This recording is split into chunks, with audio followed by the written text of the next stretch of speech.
Presidente Donadel, oggi giornata all'insegna delle visite nelle scuole del Vittoriese. Con quale intento ha organizzato in questa iniziativa e se ci può anticipare quali sono i prossimi progetti della provincia sempre sul fronte appunto di edilizia scolastica o comunque scuole in generale? Continua il mio tour negli istituti scolastici della provincia di Treviso. Oggi siamo qui a Vittorio Veneto a visitare tutti gli istituti scolastici. Comincio qui dal Flaminio, dove la provincia nel corso degli anni ha investito più di 7 milioni di euro per la sistemazione sismica dell'edificio. Edificio storico del 1905 che è da sempre punto di riferimento per tantissimi studenti di Treviso e non solo.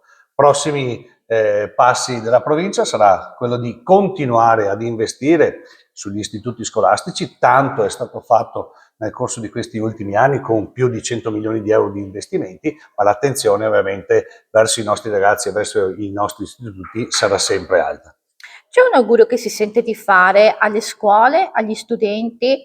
Crescere in aule confortevoli e in spazi adeguati. Quindi l'appello che faccio sia ai presidi, agli insegnanti, agli studenti: noi siamo qui, cerchiamo di lavorare assieme e di crescere assieme.